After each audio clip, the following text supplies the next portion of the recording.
In the summer of 1587, Roanoke Island was a tiny beacon of English ambition in the wild, untamed New World. 115 settlers, under the leadership of Governor John White, had carved out a fragile life among dense forests and restless tides. Among them was Thomas Reed, a lean 16-year-old with sharp green eyes and a heart brimming with dreams. The son of a blacksmith, Thomas was often overlooked by the wealthier colonists, his patched clothes and quiet nature marking him as an underdog. But he carried a secret, a small, intricately carved pendant from his late mother, Abigail, who had shared whispered stories of ancient magic tied to the island.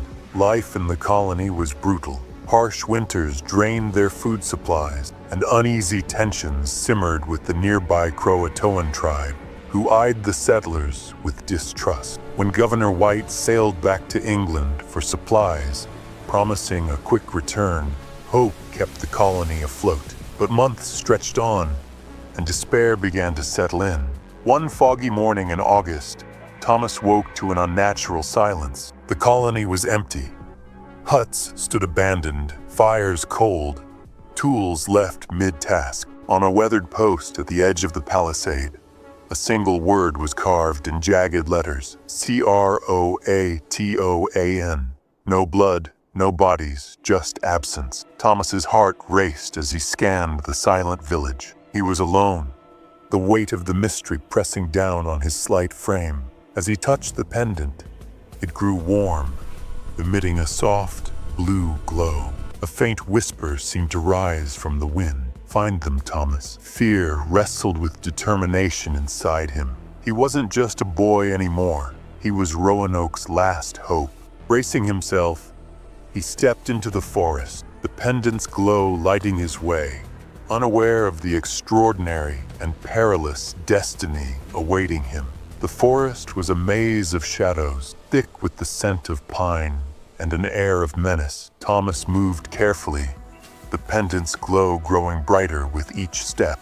He felt eyes on him, the hairs on his neck standing as unseen watchers tracked his progress. After hours of wandering, he stumbled upon a hidden cave, its entrance cloaked in vines and etched with symbols matching those on his pendant. Curiosity overcame fear, and he ventured inside. The cave was vast, its walls shimmering with strange, glowing moss. At its center lay a pool of crystal-clear water, its surface eerily still. As Thomas approached, the pendant burned against his chest, and the pool rippled, revealing a vision. The colonists, trapped in a shadowy realm, their faces twisted in fear.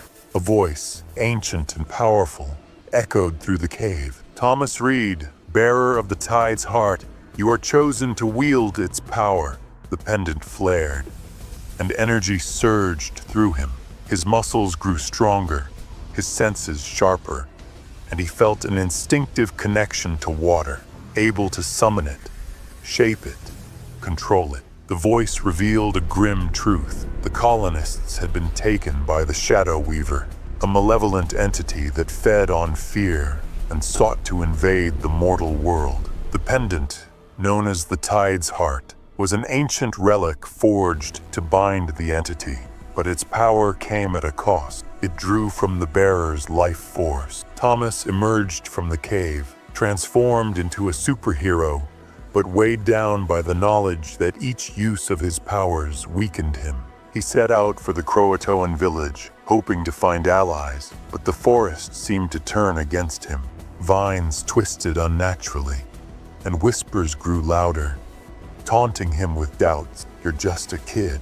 You'll let them all down. The Croatoan village was a cluster of sturdy huts by the ocean, its people wary and armed. Thomas was met with hostility, spears raised, led by Caleb Monteo, the chief's son, a tall, muscular warrior with piercing eyes. Caleb accused the colonists of bringing a curse, blaming them for recent disappearances among his tribe. Thomas tried to explain, but tempers flared, and a fight broke out. Drawing on his newfound powers, Thomas summoned a wave from a nearby stream, knocking the warriors back without hurting them. The display earned Caleb's reluctant respect, and he lowered his weapon. Over a tense, fire-lit meeting, Caleb shared a tribal legend. The Shadow Weaver, a spirit banished centuries ago by the tide's heart, was stirring again. The word Croatoan wasn't a clue to a location, but a warning of the entity's return. Caleb revealed a personal loss. His younger sister, Lena, had vanished 3 years earlier, likely taken by the same force. Thomas, still grieving his mother's death during their voyage to Roanoke, felt a deep connection to Caleb's pain. They forged an alliance, united by loss and a shared purpose. Caleb led Thomas to a sacred grove, where the veil between worlds was thin.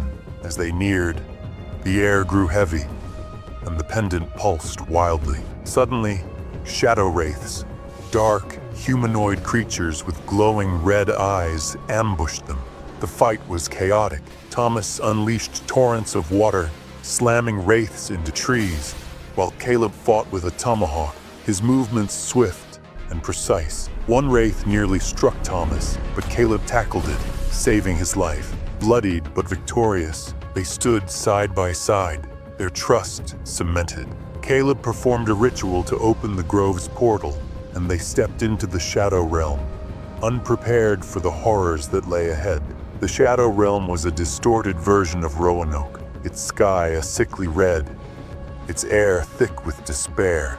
The colonists were alive, trapped in cages of dark energy, their fear feeding the Shadow Weaver's power. Thomas and Caleb moved stealthily, dodging wraiths and navigating a labyrinth of crumbling ruins. As they freed a few colonists, including a young girl named Mary who clung to Thomas's side, a shocking truth emerged. The Shadow Weaver wasn't just a spirit. It was channeled through Eleanor Dare, John White's daughter, who had found a dark relic, the Shadow's core, the counterpart to the tide's heart.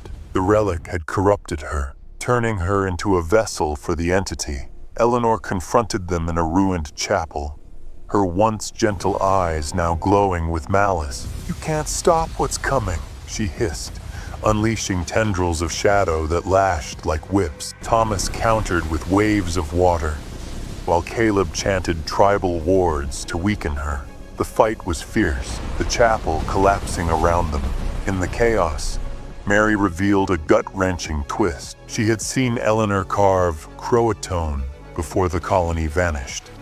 Not as a warning, but as a taunt, a sign of her betrayal. Worse, Eleanor disclosed that the tide's heart was killing Thomas, its power draining his life with every use. Each wave he summoned brought him closer to death. The emotional weight was crushing. Thomas thought of his mother's sacrifice, her final words urging him to be brave. Caleb too was shaken, realizing Lena might be gone forever.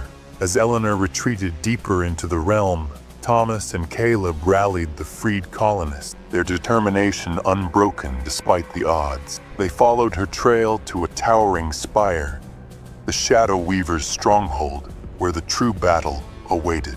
The spire rose like a jagged wound against the red sky, its base swarming with wraiths. Thomas, Caleb, and the colonists, now armed with makeshift weapons, faced a gauntlet of dangers. The realm seemed alive, conjuring illusions of their deepest fears. Thomas saw his mother, pleading for him to turn back. Caleb saw Lena, accusing him of abandoning her. The suspense was suffocating, each step a test of their courage. Inside the spire, they faced the Shadow Weaver's true form, a massive, writhing mass of darkness, with Eleanor at its core, her humanity nearly erased. The colonists fought bravely, but the wraiths overwhelmed them. Thomas, growing weaker from the pendant's toll, unleashed a massive wave to protect Mary, nearly collapsing from the effort. Caleb, desperate, revealed another twist. A tribal prophecy foretold that only a willing sacrifice could destroy the Shadow's core. Thomas realized it meant him. The tide's heart demanded his life to seal the entity away.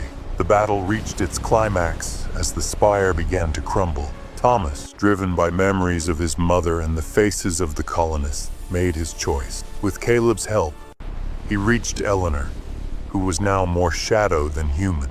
In a heart-wrenching moment, Thomas plunged the tide's heart into the shadow's core, their energies clashing in a blinding explosion of light and water. The Shadow Weaver screamed, its form disintegrating. Caleb dragged Thomas, barely alive, through the collapsing portal, the colonists scrambling behind them. As they emerged in the sacred grove, the portal sealed shut, trapping Eleanor's corrupted form forever. Back on Roanoke, the colonists mourned Thomas, who lay still, his breath faint. Mary clutched his hand, tears streaming down her face, while Caleb stood in silent respect, honoring his sacrifice. Miraculously, Thomas stirred, the pendant's glow fading, but leaving just enough life in him to survive. The colonists rebuilt their home, their bonds forged in the fire of survival. Caleb, now a bridge between the tribe and the settlers, ensured lasting peace, vowing to honor Thomas's courage and Lena's memory. The word Croatoan transformed into a symbol of hope, not mystery, a testament to an underdog who defied the odds. Thomas, though weakened, lived to see the colony thrive, his powers gone but his spirit unbroken. Years later, tales of the tide's hero spread across the New World, inspiring generations. The pendant, now powerless, was buried in the grove, a quiet guardian of Roanoke's legacy. In 2026, archaeologist Sarah Carter uncovers a faintly glowing pendant on Roanoke Island. As she touches it, a whisper echoes. The tide's heart lives. A shadow stirs in the forest, and Sarah feels a chill. The mystery of Roanoke, it seems, is far from over, promising new adventures, new heroes, and new dangers for Americans captivated by its timeless tale of suspense, sacrifice, and triumph. And so guys, this was the story of Lost Colony of Roanoke mystery. The Shadow Weaver is gone, or is it? In part 2, a new hero will rise, and what they uncover on Roanoke Island in 2026 will shake the whole world. Want to see what happens next? Comment part 2 in the comments section below. The real battle is just beginning. Dark secrets will rise, alliances will be tested, and an even greater mystery awaits. If you enjoyed this story, don't forget to like, share, and subscribe to our channel. Got a topic you'd like us to cover in a future video? Drop it in the comments. We'd love to turn it into a brand new story. See you in the next one. Until then, goodbye and take care.